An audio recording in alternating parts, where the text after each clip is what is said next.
রাত্রিবেলা ছাগলের আরাম নাই নাকি? সারাদিন কাজ করেছে, মানে একটু কেমন চিড়চিড়া মেজাজ হয়ে আছে। So hello guys, welcome to my new blog. তো গাইস আজকেও দেখো টাইম, ফোন তো পকেটে। আজকেও 7টা পার হয়ে গেছে, দেখো 7:17। তো চান্দান করলাম। আর গাইস আজকে একটু নতুন লুক বানালাম, দেখো সেটি অন্য মাঝখানে করেছি। কেমন লাগছে বলবা কমেন্টে অবশ্যই।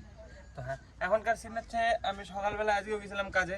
সকালবেলা গিয়েছিলাম, তো 12টার সময় এসেছি, দিয়ে এডিট করেছি 3 ঘন্টা। আজকে রাত্রিবেলা কালকে একদম হাত দিয়েছিলাম না, সুন্দরপুর থেকে আসতে 11টা পার হয়ে গেছিলো।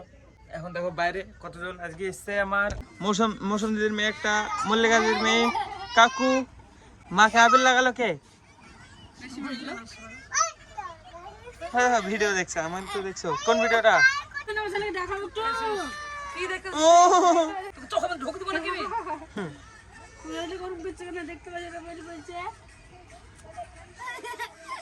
কি হলো, হাসতে কেন?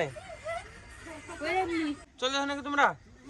ফোন চার্জে দিই, দাদার বাড়িতে যাবো খেতে, নিমন্ত্রণ আছে ঢালাইয়ের, ছাদ ঢালাইয়ের। ওখানে খেয়ে দিয়ে এসে তারপর একটু কন্টিনিউ করছে। এমনি তো 7টা আছে, দেখি কখন এসে কখন কন্টিনিউ করবো।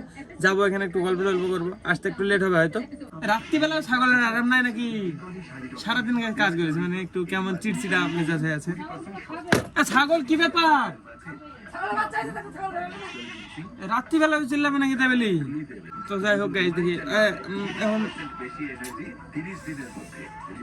চলো আমি পরে কন্টিনিউ করছি। সব শান্ত হবে, তারপরে রাত্রিবেলা একা একা ব্লগ বানাবো যা পারবো।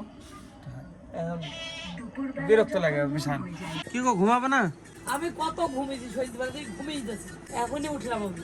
বাহ, এই বাইরে যাচ্ছে গাধা, বাইরে কাজ আছে তো। অন্যদিন মানে ভিডিও এডিট করে 1 ঘন্টা থাকে ঘুমানোর জন্য দুপুরবেলায়, কিন্তু কালকে রাত্রে আমি এডিট করেছিলাম না, ঘুমিয়ে গেছিলাম। সেজন্য দুপুরবেলায় সময় পাইনি, 1 ঘন্টাও সময় পাইনি, মানে পুরো 3 ঘন্টা লেগেছে এডিটিংয়ে। হ্যাঁ, দিয়ে পরে ভাই গেছিল। আর আমার পাবলিশ করতে দেরি হয়ে গেছে, কারণ আমি ChatGPT থেকে এখন মানে বানাই, থাম্বনেল বানাই। যে ChatGPT বলছে প্রাইম নিতে হবে, হ্যাঁ আবার মনে হয় নর্মাল থাম্বনেল আসবে। এই আমার আঙুলটা আমার কাছে ছোটোবেলায় কেটে গেছিলো, দেখো এখানে দেখো ফাটা, এখানে এই সুতো কেটে গেছিলো কুসুর কাটতে। দিয়ে এভাবে মানে নিডিন ধরি, এখানে এভাবে ধরি, তো দিয়ে এখানে চাপ লেগে লেগে এই জায়গাটা কোনো অবশ্যই আছে। কি মোবাইল বন্ধ করো, ঘুমাও, ফোন রাখি দাও। এই জায়গাটা কোনো কাজ করছে না, দেখতে পারেন যায় চিমটি কাট, আমি বুঝতে পারবো না। এটা এখানে, হ্যাঁ এই জায়গাটা একদম কাজ করছে না, সেন্সার কাজ করছে না। দেখো এ দেখো দাগ হয়ে গেল, কিন্তু জানতে পারলাম না। খাম করে দিস নিতে বলি, দেখো সত্য তো বুঝতে পারছি না। যখন ওই সাইডে বাড়ি ছিল দীপান, তখন এইটুকু ছিল পুচকি, দিয়ে এইখানে এত খাটের এই সাইডে তো হাইটে বাড়াছিল, আমি পড়তে বসছিলাম আর ওর উপর দিয়ে হেঁটে বাড়াছে। আমি বলছি নাম, দিয়ে নাম এনে হাট যাই ওই কোনায় পড়ে গেছে একদম, দিয়ে পড়ে এই জায়গা থেকে উঠে গেছিল তারে বেদি বেড়া বান্ধা। কপালে তিলক হয়ে আছে এখনো, না মিশে মিশে গেছে আছে হালকা। এই দেখো তা বোঝা যাচ্ছে, এই দেখো একদম তিলকের মধ্যে উঠে গেছে, কানতে লেগেছে সাথে সাথে। আর মানা করলাম তখন শুনে নি, বড়দের কথা শুনতে হয়, সবারই না, কারণ পাগলরা বড় হয়। আর চুলগুলো আজকে এভাবে প্রথম হাসলাম, দেখ কেমন লাগছে ভাই। হাতের কালার 2 রকম বুঝতে পারবি, মানে ফোনের লাইটে বোঝা যাবে না, কিন্তু কত দূর পর্যন্ত আলাদা কালার বল। আর একটু নিচে এটা এই পর্যন্ত আলাদা। হাত ধর, মোবাইলটা ধর, আমার 2 হাতের কালার চেঞ্জ। এই দেখো এখান থেকে এই পর্যন্ত। আরে দেখো নয়েজ বেরোচ্ছে এখান থেকে। আরে ফুসফুসে কি আটকে আছে? ধর আমি দেখাই কোথায়।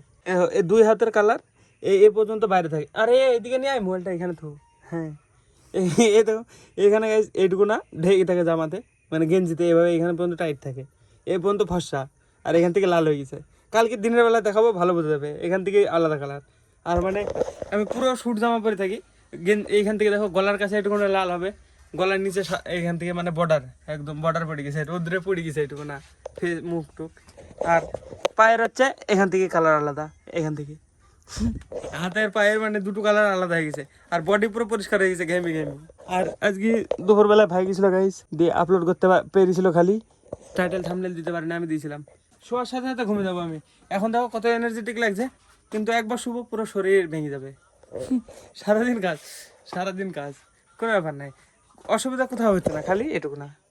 তাছাড়া পায়ে ব্যথা, হাতে ব্যথা কিছু নাই, ডেলি এত কাজ করছি তাও একটু একটু বডি আছে ভাই, বুঝলি, সত্যি বলছি। এই আঙুলটা আংটিটা আগে খুলে যেত, দেখো এখন কত টাইট হয়ে গেছে, টাইমে খাওয়া দাওয়া, সকালবেলায় উঠি দই টই খাই, আবার দুপুরবেলায় রুটি, এসে ভাত, আবার খেয়ে আবার কাজে, আবার এসে খাই, 4 বেলা 5 বেলা খাওয়া হয়ে যাচ্ছে কাজ করতে করতে। বডি কিছুদিনের মধ্যে একটু ভালো হয়ে যাবে, দেখার মতো। চলো আমি এখন আপাতত কি করবো ভাই তুই বল, অন্য কিছু বল। গরম লাগছে লাইট আরো। লাইট, এই লাইটে গরম লাগবে না। কি করছে, এই কি করছে, আবার কর আবার কর, দেখা রিটেক কর। ব্লগারের বাড়ি সবাই কথা শোনা উচিত, যা বলবো একটু অ্যাক্টিং করা উচিত।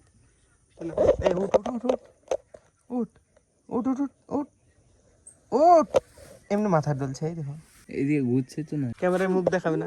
আমাদের বাড়িতে এর আগে কত ছাগল এসেছিল, কত কিছু আমি ভিডিও করতে থাকি, যতজন এসছে যত ছাগল সবার একটু একটু ক্লিপ আছে। এখন দেখো কত বড়, কিছুদিন পরে গোল হয়ে যাবে। আমাদের বাড়ি সব ছাগল এরকম হয়, কি জানি কেন। ছাগলের জন্য কিছু কেটে নেবে পাতা, যখন পারবি। সারাদিন শুয়ে থাকিস তো না, স্নান করবি? এমন টাইমে বলি যেটা স্নান করতে। আজকে ভিডিও আপলোড করতে বলেছিলাম, তখনও বলছি স্নান করতে যাবো, স্নান করে এসে গেছে, নাহলে আরেকটু আগে আসতো। শুভঙ্করকে ফোন করে 3:30 দিকে বেঁচে যাবো, তখন 3:20 বাজে, তখন বেঁচে যা, তাহলে ভালো লাগে। দিয়ে তুই কখন গেছিস? 4টের সময়। 4টের পরে গেছিস? 4টের সময় গেছি। এ আপলোড করে এসছে 6টার পরে। হ্যাঁ, আমার চান হয়ে গেছে, তো কারেন্ট চলে গেলে যে কারেন্ট চলে এলে ওয়াইফাই বন্ধ। আমার বাড়িতে হলে কত অসুবিধা হয় বল। আমি মানে এডিট করে রেখে ভাইকে বলে দিতে পারবো, আপলোড করে দিবে, কোনো ব্যাপার নাই। টাইটেল থাম্বনেল রেডি রাখতে হবে তাই। আর আমি যদি আমার বাড়িতে ওয়াইফাই হয়, তাহলে মানে আমি সকালবেলায় উঠবো, ভোরবেলায় উঠি কমপ্লিট করে নেবো, সুবিধা হবে আমার। এখন মানে স্পিড দিবে না, আমি রাত্রিবেলায় ঘুমিয়ে যদি সকালবেলা এডিটও করে ফেলি, তো মানে স্পিড দিবে না, সেখানে হয় না। আজকে কটার সময় উঠেছিস? 5:12 ফোন করেছিল, উঠলাম দিয়ে উঠে আবার ঘুমিয়েছি। আমি এখন প্রত্যেকদিন সূর্য ওঠা দেখছি, আবার সূর্য ডোবা মাঠে। সকালবেলায় 5টার সময় মাঠে যাই, মানে 4:30টার সময় উঠে ব্রাশ টাশ করে 5টার সময় যাই, যে 5টার সময়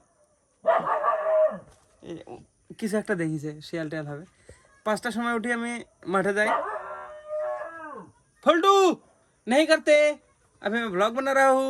माँ फोन बंद करो, ফোন দেখছে এখনো। বলতো ঘুমানো বাদ দে, শুনতে হলে বকবে। কি বলছিলাম? ও 5টার সময় উঠি, যাই মাঠে। আমরা নিরাতে শুরু করি যখন, মানে আমাদের 2 পায়ে মারা হয়ে যায়, তারপরে লোক যায়। আর বাবা বলে আমাদের 11টার সময় ছুটি কি করে হয়। 5টার সময় যায়, 5 আর 6 11, 6 ঘন্টা কাজ করতে হবে। এই দেখো উঠেছিল, নেমে পড়লো, আমার গায়ে উঠছে, তুই বুঝতে পারছিস। উম্মা ফোন করবে গাইস, আমার ফেস চেঞ্জেস লাগছে আমার ক্যামেরাতে না, এমনি আয়নাতে দেখছি আমি, মুখটা আলাদা লাগছে চুলের জন্য। এভাবে যখন স্মৃতি করেছিল তখন একটু আলাদা লাগতো, এভাবে না দিলে এখন আর নামবে না, চুলগুলো বড় বড় হয়ে যায়। আমাকে একজন বলছে তো ভাই চুলগুলো বেঁধে রাখতে রাত্রিবেলায়, বলছে চুল খোলা থাকলে নাকি বাড়ে না। আমি বলছিলাম ঝুটি বানাবো, যে আমাকে বলছিল যে বেঁধে রাখবি। আমি ভাবছি আজকে বেঁধে রেখে দেবো কাটার দিই, গাটারও আছে। কটা ফোনটা সেরেছিলাম তখন দিয়েছিল সাথে। এই দেখো গাইস, পেয়ে গেছি, থেকে গেছে, কিন্তু রেকর্ড হচ্ছে কি কে জানে। চুলগুলার ভিতরে মানে আঠা হয়ে গেছে বিশাল, আজকে মাটি পড়েছে, কিন্তু শ্যাম্পু করা হয়নি তাড়াহুড়োর চক্করে। গুন্ডা গুন্ডা লাগছে তো ভাই। ব্যাগ খাই কাদা, ছিটতে পারবে না, খালি দাঁত বোলাবে। পুস্কু বলে, পুস্কু। চুলগুলো কেমন হলো পিছনে, কেমন ছুটি হলো ভাই দেখতো। ওরে এই দেখো গাইস, দীপায়নের চুল দেখাচ্ছি, থামো। এই দেখো আমার ভাইয়ের চুল, দেখবা এই দেখো কত বড় বড় ছিল, দেখো এই দেখো ঘাড় পর্যন্ত। সামনের চুলগুলো বহুত বড় ছিল। শিব পূজার ভিতরে চুল কাটতে গেছিল সেদিনকে, মানে কত বড় হয়েছিল সত্যি। মানে এতখানে এক সাইডে নামে দিয়েছে, এতখানে হয়ে গেছে, কেটে সব ছোট করে নিয়েছে সেদিনকে, একদম মানে ট্রান্সফরমেশন সত্যি। পিছনে ঝুটিগুলো কেমন হলো ভাই, আমি দেখতে পাচ্ছিনি। কে বলেছিল ভাই গার্লফ্রেন্ডে নাকি, কে বলেছিল চুল বড় করতে ভাই? প্রথমে বড় হলো, হ্যাঁ একটু ছোট ছোট এমন ছিল, দেখি মনে হয় চুল কাটতে যায়নি, কাটিনি। বহুত বড় হয়েছিল গাইস, এর জন্য টায়ারে কিনে এসেছিল মা। ওই ঘরটা স্টুডিও বানাবো, তখন লাইট লাগাবো মেলা, যাতে যে কোনো জায়গায় মানে ফোন গরম হয়ে গেলেও ভিডিও বানানো যায়। জিনি ছুটি লাগছে গাইস, জিনির এরকম ছুটি থাকে। যাই হোক হবে, চলো আমি ঘুমাই, কালকে সকালবেলা কন্টিনিউ করবো। তো টাটা, মজা করছি, চলো কালকে কন্টিনিউ সকালে।